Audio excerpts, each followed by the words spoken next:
Hello and welcome. Today, we're going to tackle one of the trickiest parts of Finnish grammar, and we're going to do it with a method I promise you'll never forget, the dinner party rules. So have you ever found yourself just staring at a finished sentence, wondering why on earth a word suddenly has a totally different ending than it did a minute ago? Yeah, you are not alone. Those object cases can be a real headache. But what if I told you the solution was as simple as throwing a dinner party? Seriously, we're going to use this little story to make all those complex rules finally click and actually make sense. Okay, so first things first, let's get our party started. The guests are waiting for their invitations. Every great party, of course, begins with an invitation. In Finnish, that word is kutsu, and how we talk about this invitation is our very first rule. Right, so when you're dealing with a single, complete, countable item, like one specific invitation, you're going to use what's called the genitive case. This almost always just means adding an N to the end of the word. So if you want to say, I send the invitation, you're sending the whole thing, right? It's a finished action on a complete object. So kutsu becomes kutsun. Lähetän kutsun. See? Simple as that. Okay, invitations are out. Fantastic. Now, you can't have a dinner party without food, so it is time to head to the store with our shopping list. Now this is where things get interesting. On our list we have a fish. That's one single, whole item you can count. But we also have milk, which is a substance, right? You can't really count one milk. And Finnish grammar treats these two types of things very, very differently. So for those uncountable things, like liquids or sand, or just an undefined amount of something, we need a different tool in our toolbox. That's the partitive case. This usually means adding an A or an A to the end of the word. And this shows the difference perfectly. To buy one whole fish, use the genitive, just like with the invitation, ostan kalan. But to buy some milk, an undefined amount, you switch to the partitive, ostan maitoa. Did you catch that?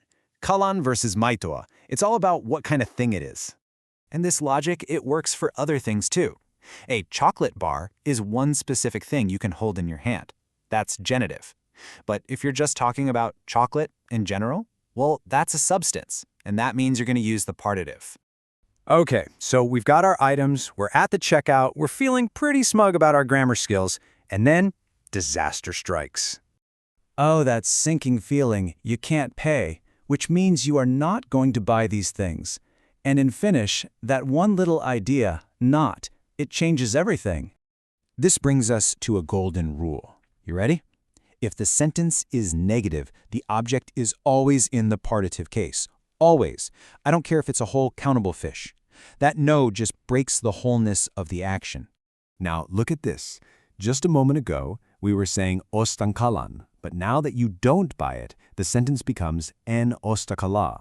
The N completely vanishes and gets replaced by the partitive a. Kalan becomes kala, all because of that one little no. So we've made it home, maybe we ran back for the wallet, who knows, and now it's time to cook. And this is where we start giving instructions and talking about actions in progress. So, think about the act of cooking. Is it something that's happening right now, an ongoing process, or is it finished, a completed result? Well, just like with our shopping list, Finnish grammar cares a whole lot about this difference. And here's the rule for that. If you are in the process of doing something, like making food, you use the partitive. Teen ruoka. It's not done yet. But once the food is completely finished, it's on the table, it's a result. Now you use the genitive, tein ruen. But hang on, in the middle of all this cooking, you realize you don't have a pot. You need to tell someone to go get one right now. This isn't just a statement, it's a command. Well, when you give a command, or you say you must do something, Finnish actually simplifies things for us. The object just snaps back to its basic, plain old dictionary form, what we call the nominative. No special ending needed at all. Check out these examples. The command buy a pot is simply osta kattila. The N that would be on kattilan is just dropped. Same goes for a must sentence. I must cook the fish is minun täytyy kokata kala. It's not kalan, it's just the basic word kala. The food is cooked, the guests are starting to arrive, our dinner party was a huge success.